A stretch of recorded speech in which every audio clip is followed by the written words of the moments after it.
discuss the procedures to decide the disputes arising out of the election of a member of parliament or state legislature under the Representation of People's Act.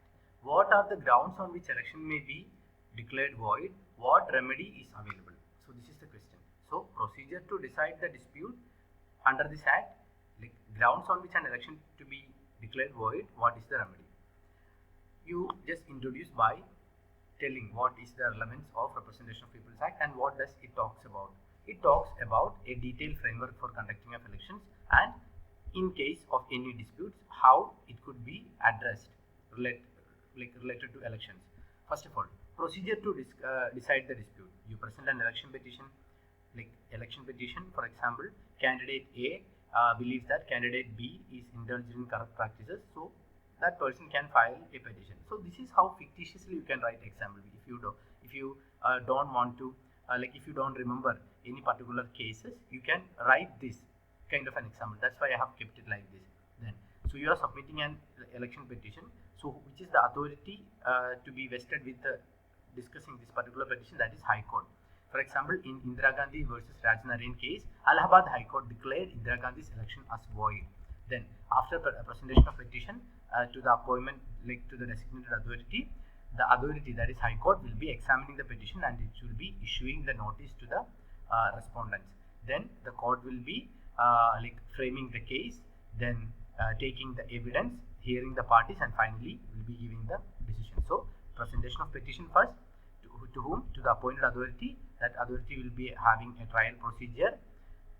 This is one part of this particular act, that is the procedure for deciding the disputes. Apart from that, the act also outlines the grounds upon which an election can be declared void. So what are the grounds? We know these grounds, right? Corrupt practices. Like if a candidate or his agents were involved in booth capturing or bribery or unduly influencing the voters, that is a corrupt practice, right? For example, in the case of 1975 itself, Muhammad Patel versus Patel Harun Rashid case, the use of religious symbols was held to be a corrupt practice by the High Court. So corrupt practice, one ground for declaration of election as void. Then second is lack of qualification. Obviously, if you are not qualified, then improper reception or rejection of votes. So if there is material irregularities or material evidence, suggesting that the vote regarding the vote reception, if there is any refusal of vote in case of rejection of votes, that you are forcing somebody to get the vote, you are not permitting somebody to vote, or you are rejecting somebody's votes, all this comes to corrupt practices, or for declaring grounds for declaring an election as void. So corrupt practices, lack of qualification, improper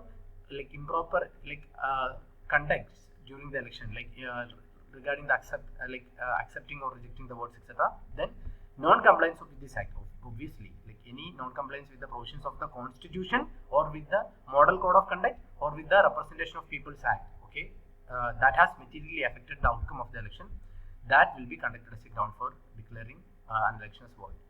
Now, if a candidate or elector is not satisfied by the High Court's decision, what is the remedy for ensuring justice?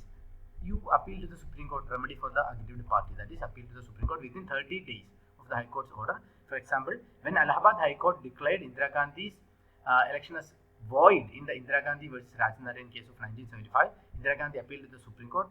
Then she was granted a conditional relief by the Supreme Court.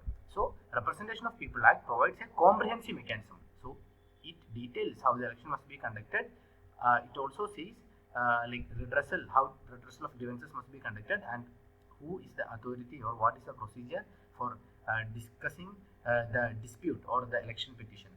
So, through a system of petitions, trials and appeals, it ensures that the essence of democracy, that is the people's mandate, remains inviolable. Thank you.